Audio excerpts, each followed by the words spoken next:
sklearn decomposition mini-batch sparse PCA.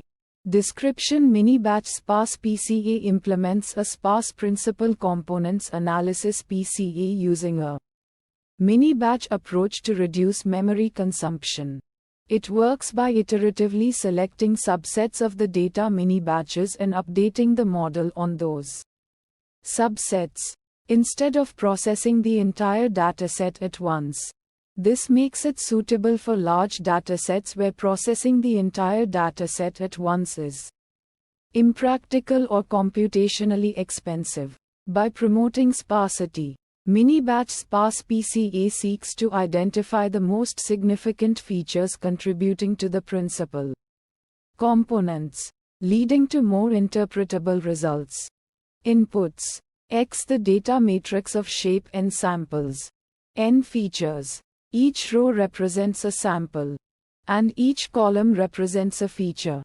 N, components, the number of sparse principal components to extract. This is the desired dimensionality of the reduced data. Outputs: components, the sparse principal components vectors of shape N components. N, features. Each row corresponds to a principal component, and each column corresponds to a feature. This provides a representation of the most important features for each principal component.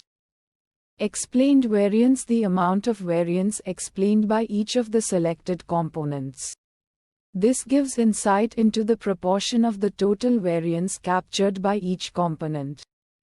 Steps: data preparation: the input data is pre-processed to ensure it meets the requirements of a algorithm. This might involve standardization or scaling the features. Initialization: an initial set of sparse principal components is generated randomly. Mini-batch iteration: the algorithm iteratively processes mini-batches of data, updating the principal components based on the information in each batch. This process continues until convergence, where the principal components stabilize. Sparsity regularization: during the iteration, a sparsity penalty is applied to the components, encouraging the algorithm to identify the most significant features for each component and set other features to zero. Metrics: explained variance ratio measures the proportion of variance in the data captured by each principal component. A higher explained variance ratio indicates a better representation of the data by that component.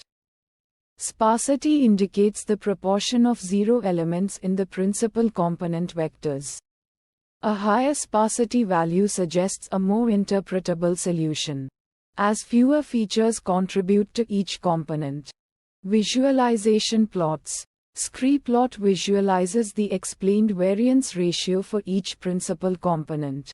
This helps in understanding the relative importance of each component and determining the optimal number of components to retain. Feature importance plot represents the magnitude of the loadings in the principal components, highlighting the most significant features for each component. This plot aids in interpreting the meaning of each component. Fine-tune parameters: N, components, the number of sparse principal components to extract. This influences the dimensionality of the reduced data.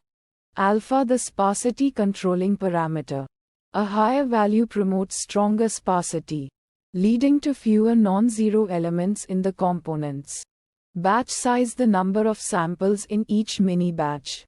A smaller batch size can lead to slower convergence but may improve performance on large datasets. Niter, the number of iterations to perform. Increasing the number of iterations can potentially improve convergence but may increase computation time. Random state controls the randomness in the initialization of the principal components. Setting a specific value ensures reproducibility of results. Uncertainty methods. Bootstrapping: generate multiple versions of the data by randomly sampling with replacement and run mini-batch sparse PCA on each version. The variation in the resulting principal components can be used to quantify uncertainty. Challenges and fixes. Challenge 1: difficulty in choosing the optimal number of components n components. Sample use case that resulted in challenge 1: a dataset with complex relationships between features might require a larger number of components to capture the underlying structure. Choosing too few components could lead to information loss, while choosing too many could result in overfitting. Fixes to challenge 1. Scree-plot analysis. Analyze the scree-plot, which visualizes the explained variance ratio for each component. Look for an elbow in the plot, where the explained variance ratio drops significantly. This point can help determine the optimal number of components. Cross-validation. Perform cross-validation experiments with different values of n components to evaluate their performance on unseen data. Challenge 2: sensitive to the choice of sparsity parameter alpha. Sample use case that resulted in challenge 2: setting a very high value of alpha might lead to extremely sparse components, potentially removing valuable information from the data. Conversely, a low value of alpha could result in components with many non-zero elements, making interpretation challenging. Fixes to challenge 2.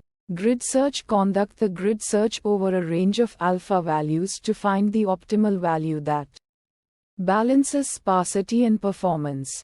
Feature importance analysis. Evaluate the feature importance plots for different alpha values.